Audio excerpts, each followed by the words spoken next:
أهلا بكم مشاهدينا الكرام. اليمن بلد التاريخ والثروة والكنوز الخالصة من الذهب والفضة، لكن فيها مسؤولين أكبر من هذه الكنوز باللصوصية والانتهازية وعدم الإدراك بالحس الوطني، حتى أنهم كانوا المسؤولين كبار المسؤولين بعهد نظام علي عبد الله صالح هم من يتاجرون بالآثار، وهذه بعلم ودراية من الجميع. هذا الفيديو وهذه الصور التي ترونها مشاهدينا الكرام كشف اكتشاف كنز من الذهب الخالص بمحافظة إب اليمنية بمنطقة المخادر، وشجارا بين الإخوة عثروا عليه يضعه على أعتاب المجهول. هذه صور وفيديوهات حول هذا الموضوع. قبل ما نبدأ لا تنسوا الإعجاب بالفيديو والاشتراك بالقناة لكي يصلكم كل جديد، ومشاركة الفيديو لكي يصل إلى أكبر قدر ممكن من الناس.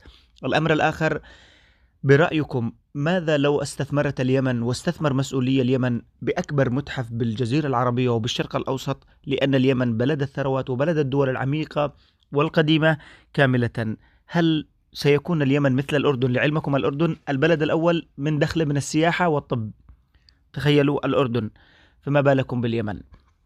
أفادت مصادر محلية باكتشاف كنز من الذهب الخالص بمحافظة إب اليمنية، وذكرت مصادر بأنه تم اكتشاف كنز من الذهب الخالص بقرية بني شمسان التابعة لمديرية المخادر بمحافظة إب بعد شجار نشب بين الإخوة والأولاد العمومة على نصيب كل واحد منهم.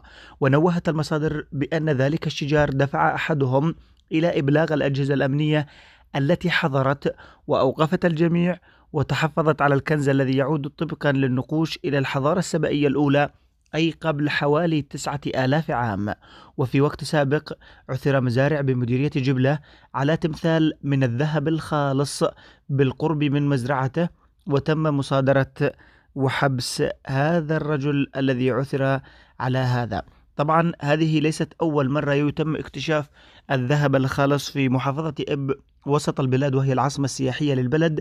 تم اكتشاف وعثر على مخطوطات وعلى ذهب وعلى فضة وعلى كنوز في محافظات، في مديريات عدة، في مديرية النادرة وفي مديرية السدات في 2007 وأيضا في 2013، وأيضا في رداع بمحافظة البيضاء.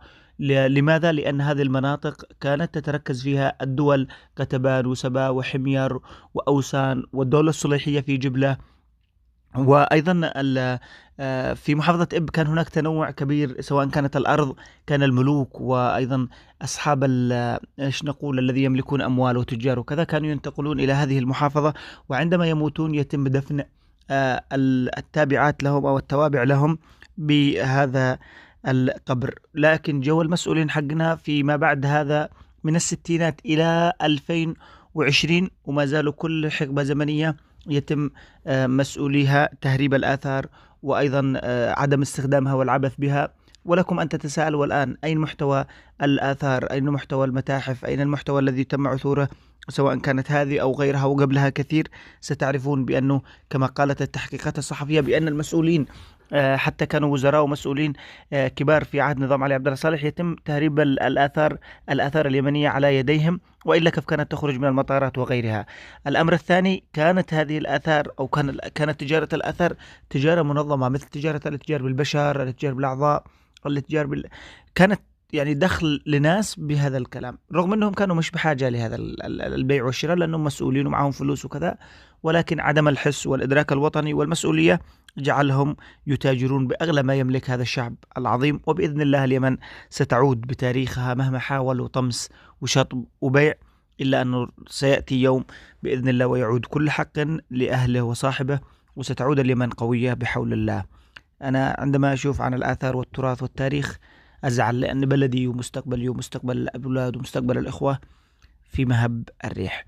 اكتبوا آراءكم وأيضا الحكايات عن ما في منطقتكم بالتاريخ وبالآثار، لكي تكون شواهد للناس الذي يشوفوا التعليقات والمشاركات لهذا الفيديو وغيرها من فيديوهات التراث في القنوات الأخرى والآثار وأيضا الاكتشافات.